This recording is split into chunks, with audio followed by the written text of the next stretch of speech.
Hey y'all. So I'm back for another review of Real Housewives of Potomac, Ambush in Paradise, season 7, episode 9. Be sure to like and subscribe. I'm trying to go my channel, so please just do that. All right. I don't know if it's just me.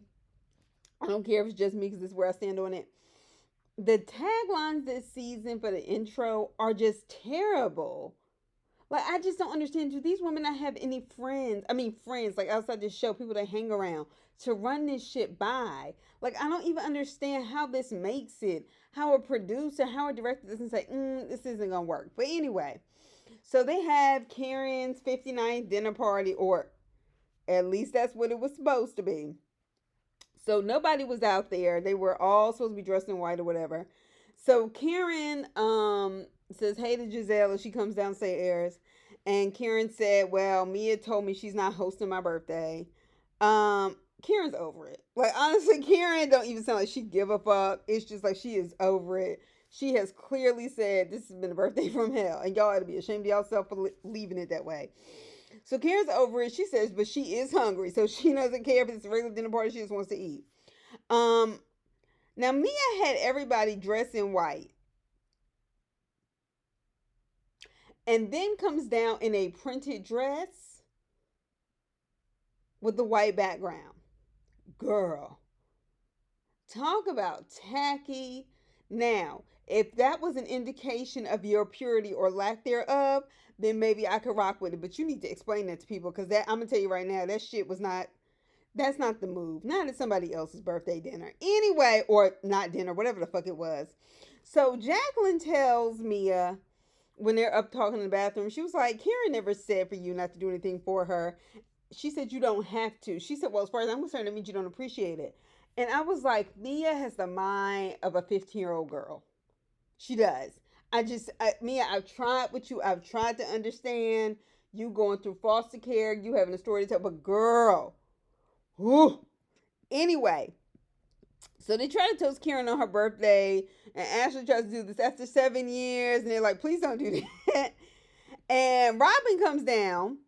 Why is Robin late to everything? And when I say why is Robin late to everything, it's not the same to me as Candy or Real Housewives of Atlanta being late or other people being late because Robin has the least shit to do, the least going on in her life. And so I have difficulty understanding why she's late. What the hell is in your way?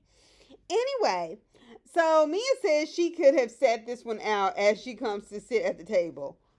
Rude. Okay. But she's a good friend for the record, girl. Bye.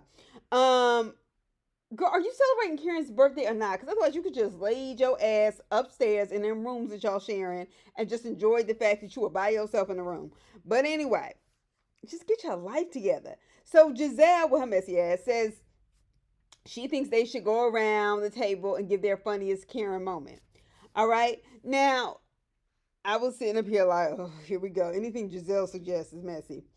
But they throw back to some fun stories, and Giselle, in true Giselle fashion, brings up a story that is about Karen, but doesn't involve her. Everybody else's story was related to them in some way. Like Candace trying to help Karen fix her wig. Mia when she talks about G sticking out his tongue at Karen. Robin talking about how Karen tried to teach them how to control a kiss. And Giselle brings up the story. She was like, well, it's funny to me, but it's not going to be funny to you. And I didn't even realize who she was talking to. She's talking to Ashley. And she brings up when she brought up this story, clank, clank, tell him don't drop the soap, okay? Whatever. They have fire eaters. Karen found it sexy. I was like, I'm glad she gets something out of this trip. So Ashley asked if Candace has checked in with Wendy. Candace says yes. I'm just trying to figure out at this point in the episode why in the entire fuck is Wendy still there? I don't care what nobody says. I don't care how many people want to go. Well, she had the right to be there. Yeah, you have the right to do a lot of things. That don't mean you should fucking do them. Fuck them bitches. Go back home. Handle your business. Get your schedule right. The one that is overwhelming you left and right. Spend that time with your kids and your husband who are waiting on you. You up there standing out talking about something, I'm in a suite. Bitch, it don't matter. You by yourself and it's not worth it. I'd be damned if somebody let me feel like shit like that. Anyway, um, just Wendy, fucking leave. Don't let them embarrass you anymore. So Ashley and Giselle claim that Chris Bassett, this is all coming up at the table. Chris Bassett, they think Chris Bassett is threatening them through subtweets. Because the tweets are like subtext. Okay, so fuck the bullshit. Even if he is, even if he was, he is not threatening violence against you all. And everybody has a right to push back when they feel attacked. You don't just get to go around saying whatever the hell you want and think there are no consequences for it. He's actually handled it well. But the other part is he has a name, he has a business, he has a job that he has to keep. And he can't afford for his name to be out there that way. So Giselle can have a check because her child support is about to stop in the next year and a half. Okay? Anyway, so this is the same lie, to be sure. This is the same lie Giselle told on Chris Samuels, which I mentioned in another episode review. That she was saying before the footage. I have never had a man be so aggressive toward me. He went off on a woman in Safeway, this, that, and the other, which was Sharice behind that story. Two, Giselle claimed that he tried to, get in her face, all this other stuff. Jamal came out on the internet claiming that man had CTE, even though CTE can't be diagnosed, so you were dead. My point is, she got a pattern of lying on people's men because she ain't got one. Next, okay. So Candace said, look, when I curse you bitches out, I'm loud and aggressive. And when I say things like move on, then I'm defensive. And her and Jacqueline have a back and forth. Now, Ashley, some of y'all may have missed it. Some of y'all may have caught it. Ashley was giving her the side eye because she knew that was Candace's way of launching into or implying some sort of colorism accusation. Candace, you accused Ashley right after giving birth, need I remind you, okay, of having a quote wide bottom, okay? That was a way of degrading her, not only as a woman, but as a black woman and as an African descended woman. I don't give a fuck how light she is. Ashley, for all intents and purposes, is black. That's why you pointed to her table and said, "Yo, black ass, quit playing with me." And you did that to shame her with features that are typically associated with black women and women of African descent. And you knew what the fuck you were doing. You always talk about how good you are with your words. You meant what you said. And you meant to hurt her with that. So kiss my ass. So you weaponize those stereotypes that black, and biracial or not, black women are very sensitive to. So don't pull it, Candace. Don't. So the last day in Miami, I'm over Mia's private conversations with Jacqueline, where she keeps comparing Karen, Candace, and anybody else's friendship with Wendy to what she would do in relationship to Jacqueline. I would always ride or die with you. I would always do this. And I'm just like, I feel like Jacqueline is like a horse whisperer, like a real silent one. Like, she doesn't uphold Mia in her wrong, not to the extent that I would expect. And quite frankly, I feel like she's just trying to keep it even. Like, she knows what Mia has a tendency to do. So anyway, you get Sharice and Candace sitting down. Candace says, well, after that night at the table or whatever, Candace was like, I felt drained. Honestly, I would have felt the same way. You can't be good with a group of people sitting around lying on your husband and lying on him, making allegations against him about the way he has handled these women who he originally thought were his friends. So Candace calls bullshit on Ashley's divorce. I mean, just to be talking shit because they don't like each other. If anything, they are staying together for financial reasons. But I'm going to be honest, from my perspective, and I don't disagree that the divorce is fake, but that marriage is dead with or without a formal divorce. Hello and good morning. Okay, so Mia comes up and gives assignments for fun for that day, where the group is separated into two. Robin was like, well, Mia needs to be better with her hosting skills and says, "Who wants to be on the bus with someone who is acting like an asshole?" My issue wasn't Robin's issue. I was like, why are you separating the group in the first place? I'm sure there's things all y'all want to do. Like, if y'all didn't sign up, I just feel like, Mia, I'm side eyeing you. So Candace is inviting Wendy to the boat so she is not alone. At this point, Wendy, you're stupid. You're stupid. For all that education, you're stupid.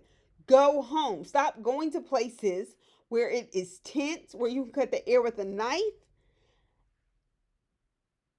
and you don't have to be there. You don't. You don't. This shit is whack.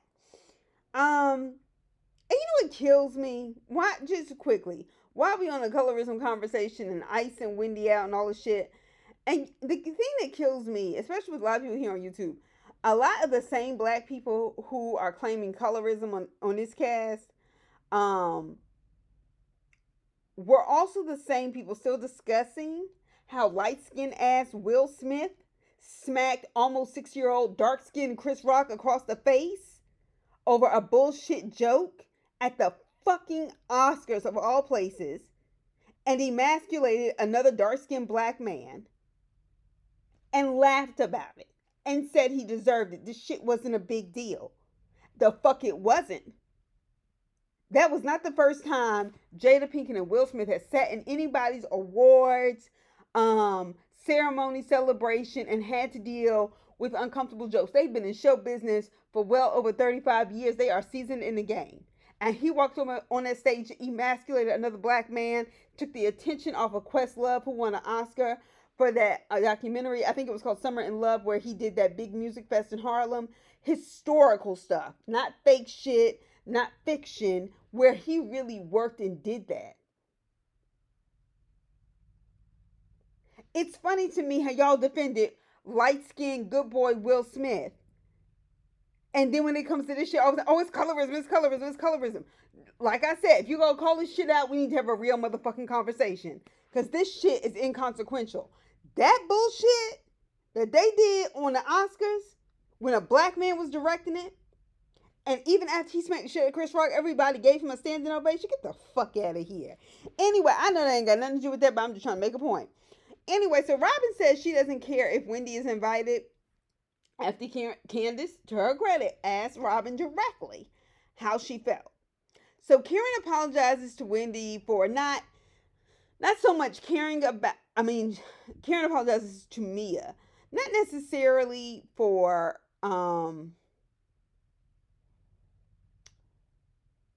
not siding with her, but she did say she apologized for not respecting her wishes around Wendy because it was an unrealistic expectation, quite frankly, after a physical fight. I think Karen apologized because she's a grown woman who acts like one, not like Giselle, and tried to understand where Mia was coming from. And quite frankly, I just don't think Karen's here for that unnecessary bullshit. So on a boat, on a boat, was I the only one that was shocked that Robin actually had a pedicure?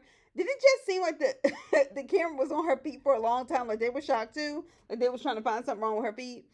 Anyway, so Ashley said she thought she was going to be on the yacht, not a tiny booze cruise canoe. Booze cruise canoe. I knew when they separated them groups, it was going to be some bullshit. So Wendy said that she's been doing work. They asked her what she's been doing. She's like, I've been doing work in my suite, grading papers. And I was just like, girl, they can't relate to you. Okay? It's still her way of trying to lord over everybody that she's smart, that she works, that she doesn't get her money the way other people do. And honestly, it is something to be proud of. I just simply think, and this is not a roast, Wendy, your behavior would be perceived differently on a show like Married to Medicine, where that kind of competition and that kind of work ethic and that kind of thing has value. You're in a group that does not value that, and it doesn't, they can't identify. So it always comes off as this elitist sort of lording over. Anyway, so they had these store bought sandwiches and stuff. I was like, oh, y'all need to check the date on those. Ashley asked her about her wedding, asked Robin about her wedding plans. The wedding that never seems to come. And she was asking her some questions. And finally, Ashley was just like, why are you being so coy about it? And she said she doesn't feel like having a convo around people who don't like her. Somebody, I don't know who it was, somebody was like, everybody likes you, Robin. And Candace is steadily defending Wendy about them trying to ice her out. This is nothing compared to the way everybody was comfortable pushing Monique out. Candace, okay, had the whole cast on her side, icing Monique out of filming, so on and so forth. They all came to that reunion ready to beat her up. And let me tell you something. I know what it is to be in the line of fire. And let me tell you something. It hurts. I don't care if you're grown. It hurts to be bullied and isolated like that. Okay? But Candace, you had the whole fucking cast, minus Karen, fully backing you in the fight you egged on and where you threw a glass. So I just can't take it with this bullshit. I don't feel sorry for you. So the last night in Miami, Robin shares this recording. Oh shit. Candace on Instagram Live where she called all of these bitches fake. Now, from what we heard, she didn't say all these Real Housewives of Potomac bitches specifically, but we knew who she was talking about by context clues. So I was about ready to go in on Robin before she went out of her, before she mentioned that she had gone out of her way to defend Chris Bassett. And I was like, ooh, that is kind of true. Robin girl, I might have to give that one to you. However, when that's the truth, you should stand up for it. So, okay, Robin, I'll give you a half a point for that one, okay? So they were talking about having on the second bus.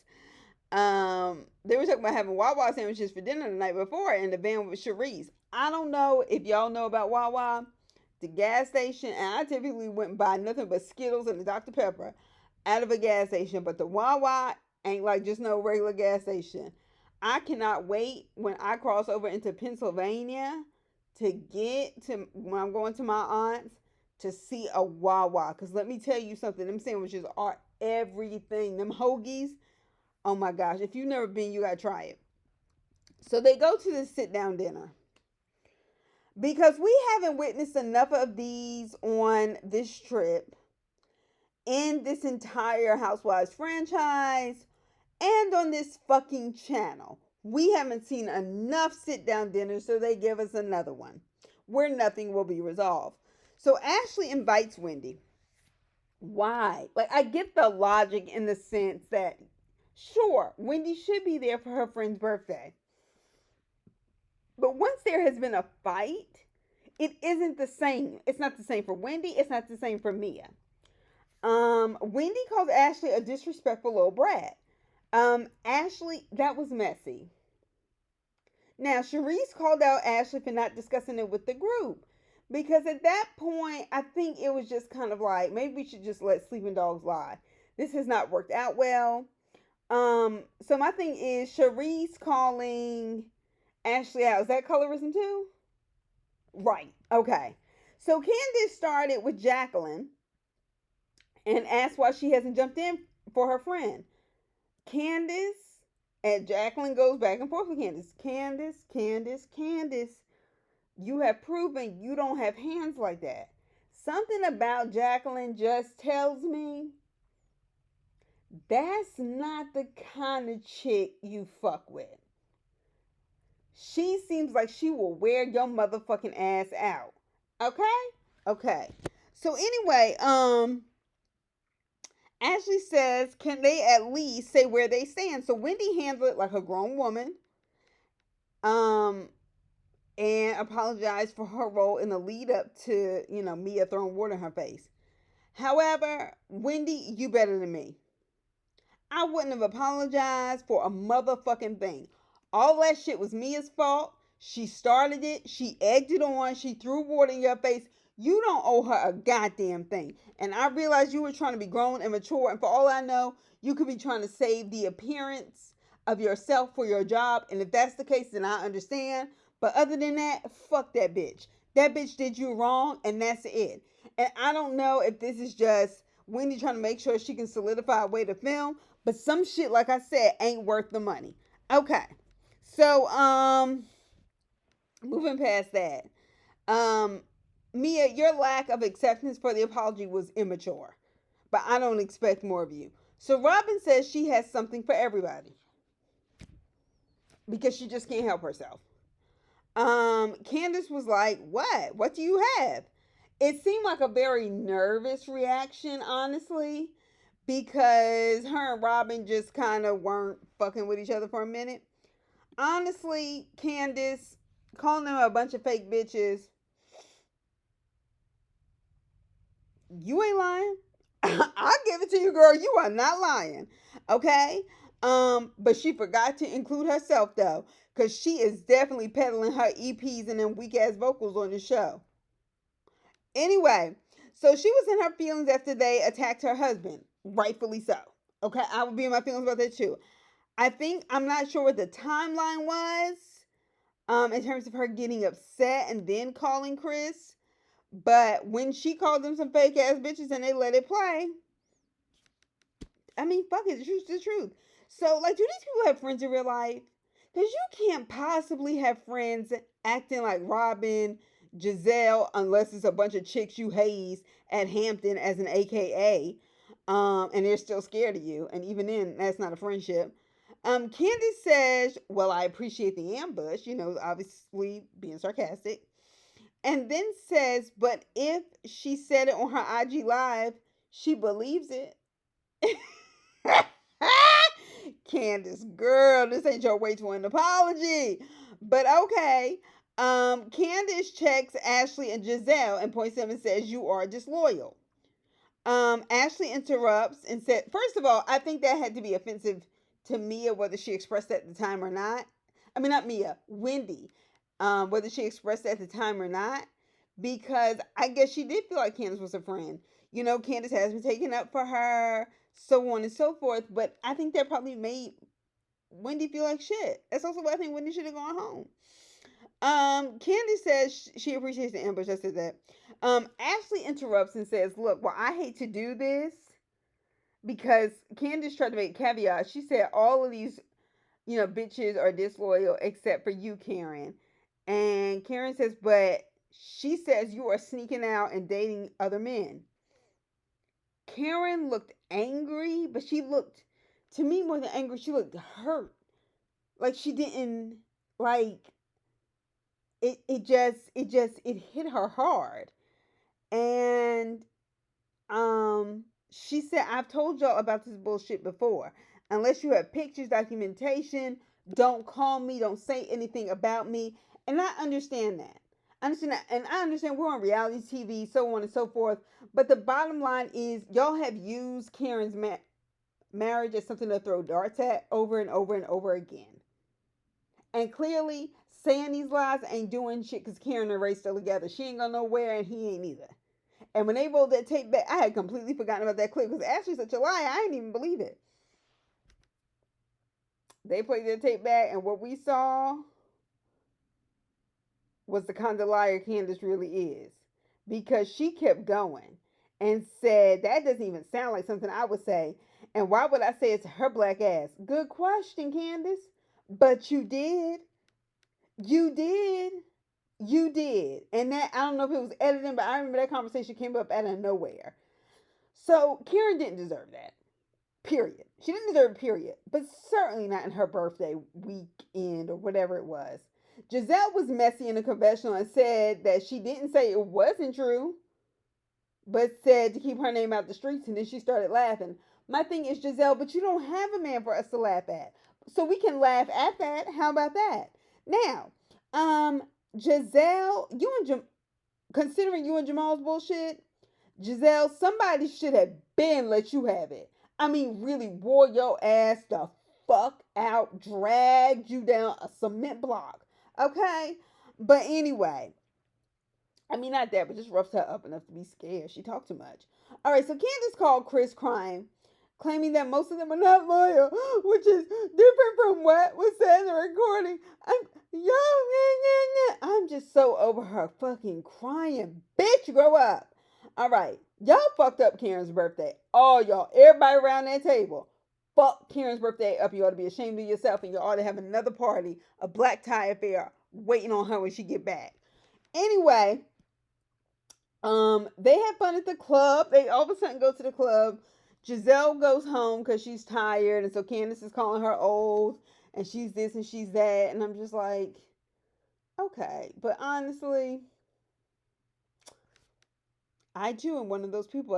After I've eaten and drinking a great deal, I'm not going to go out and party unless I'm just on like some Red Bull shit. So anyway, they have fun at the club and hanging out and enjoying themselves. As Karen, I forget these girls' names. Candace said she was like they were really enjoying themselves, and I guess the missing factor really was Giselle's sorry ass. Process of elimination. Um, then Candace fucked up the night by crying after they had fun at the club and started going in on Robin. How could you embarrass me? You did that to hurt me, this, that, and the other. She did. But she also did a lot to hurt you, to hurt Monique, to help you. And Candace, everybody has a season. Everybody has a season when they just get pushed to the limit and they bullied. And this was yours, darling. And I need you to call out what you do, own it, and keep it moving. That's all I have to say. Y'all be sure to like and subscribe. And make sure you leave some comments below. Let me know what you think. All right. Bye.